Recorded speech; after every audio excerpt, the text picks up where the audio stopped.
гледате вестите на Сител. Во студиото со вас, Маријан Ников.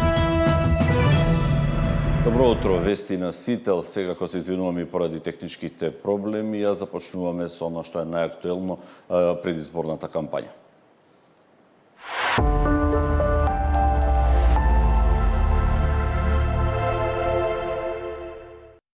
Измина вториот ден од предизборната кампања, опозицијската коалиција предводена од СДСМ синоќ одржа митинзи на истокот од државата во Пробиштип и во Штип и ги представи своите кандидати за локалните избори. Филипче посочи дека владењето на ВМРО-ДПМН е како реприза на лош стар филм. Власта на ВМРО-ДПМН со своите сателити ја турка земјата во темнина, во партизација, непотизам и злоупотреби. Кесата со која се враќаат граѓаните од маркет е полесна од било кога. Се помалку може да се купи со платите и пензиите. Земјоделците се без навремена подршка. Ги скратија субвенциите, каснат со исплати, откупните цени се ниски. Фирмите чекаат поврат на ДДВ.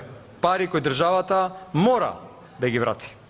И ова не е грижа за граѓаните. Ова е приватизација на државата. Ова е најлошата власт која сме ја виделе во историјата. Неспособна, клеветничка. Но во исто време, алчна, безобзирна за проблемите на луѓето. За себе само грабат. Ветуваат се и се што. Ги излажаа граѓаните на изборите лани. Годинава се со исплан. Но овој пат граѓаните нема да дозволат да бидат излажани. Нашите луѓе се добри, ама не се наивни. Урбаната и руралната инфраструктура ќе ја ставиме целосно во служба на вас, граѓаните. Ќе работиме одговорно, квалитетно и домакински, а секоја инвестиција ќе биде по приоритетите на граѓаните. Отворена и услужна општина. Таква ќе биде нашата општина. Владеачката коалиција предводена од ВМРО-ДПМН синоќа беше во југозападна Македонија. Во Струга и во Ресен беа представени кандидатите за локалните избори. Мицковски посочи дека СДСМ и Дуј барале спас во корумпираното судство и дека ова им е последно танго за избегнување одговорност. СДСМ секогаш кога доаѓала на власт, тоа било со некоја интрига и некоја подземна шема. Денес сакаат повторно така да го излажат народот, ако може некако да се доберат до парче власт. Таму повеќе борбата не е да победат, туку да се доберат до фотелјата во СДСМ. Нека не се препелка, затоа што овој пат народот одлучува никој друг. Македонија е уморна од едни исти политичари кои ја загрозуваат незината иднина. Уморна е од сојузите кои одат на грбот на напатениот народ. Уморна е од интригите на Венко, Али и на Димче. Тоа е коалиција за пари, а на Македонија и треба коалиција за работа и иднина. Реконструкција на градскиот плоштад, кој заскоро и ќе отпочне. Обнова и реконструкција на скијачкиот центар на Галичица, изградба на обиколница околу Ресен, изградба на катна гаража, изградба на канализациони и водоводно мрежи во населените места каде тоа не беше направено досега. Има нови инклузивни детски паркови за детски развој и игра. Нова урбана опрема на градскиот пазар, поголема сообраќајна сигнализација и организираност. Блен синоќа на конвенција во салата Борис Трајковски во Скопје ги представи своите кандидати за локалните избори, а во текот на денот има средби со граѓаните. Тој пак го представи кандидатот за градоначалник на Скопје. После 4 години Скопје го гледаме праведен, со дигитализиран и зелен, го гледаме со чист воздух, кај дигитализиран, каде што услугите сите ќе се обезбедат со еден клик и нормално сите граѓани ќе почнат да чувствуваат дека живеат во една европска метропола. Чаир без отпад на улиците. Овој проект предвидува целосна замена на постоечките, често пати нефункционални контейнери со најсовремен систем на подземни контейнери низ целата територија на општина Чаир. Се обврзуваме на целосна замена на постоечките садови за отпад со современ систем на подземни континери. Ова е нашиот план. Тој не е список на желби, туку сериозна и обмислена стратегија со јасни чекори и рокови и одговорност. Во предизборниот блок минути за останатите учесници на локалните избори.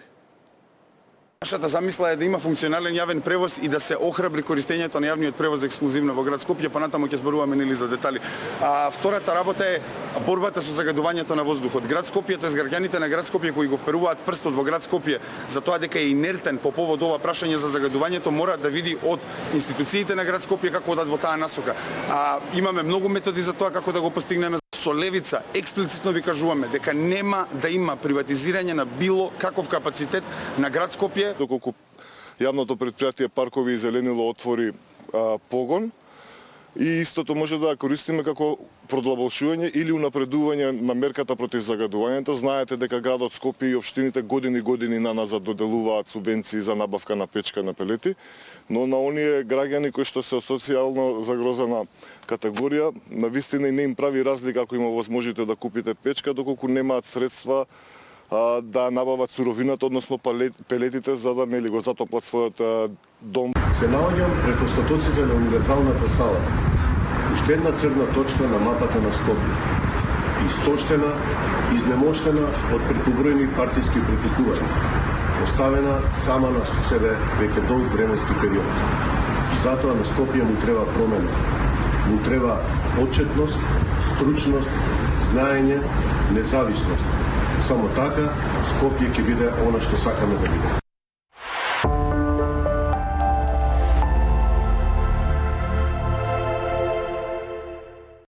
Државниот јавен обвинител Љупчо Коцевски вели дека обвинителството ги има пораките од комуникацијата на инспекторите од УЈП со собственикот на дискотеката, но и многу други и по нив се постапува. Од УЈП информираа дека ги суспендирале инспекторите кои го информирале газдата на дискотеката Пулс пред инспекцијските контроли.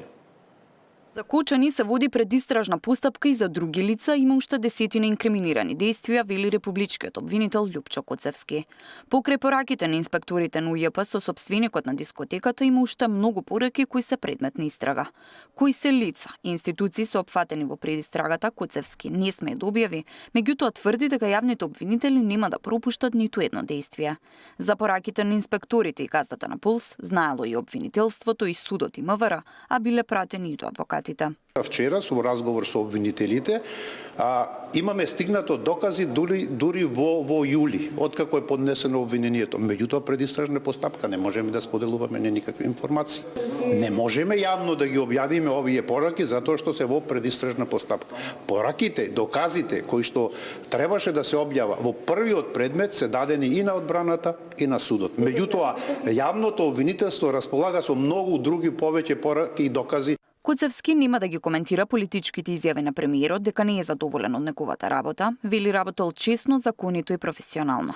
Дали очекува непристрасно судење, со оглед на тоа што инспекторот од УЈП кој се допишувал со газдата на Пулс е брат на вице-претседателката на кривичниот суд, Коцевски вели судот е надлежен за тоа, а тие како обвинителство за рекордно време поднеле обвинение. Можете да го поставите на судот, ние сме сепак странки, нашата задача ја завршивме во рекорден рок.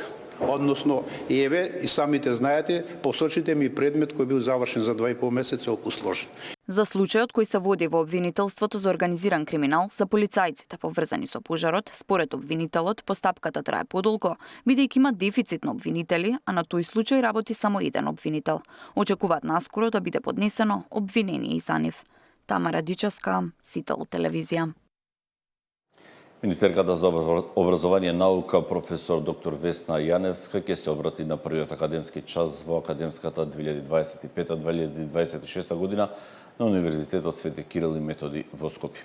Со ова информација ги завршуваме вестите во 8, сега следното издание во 9 часот. Пријатно.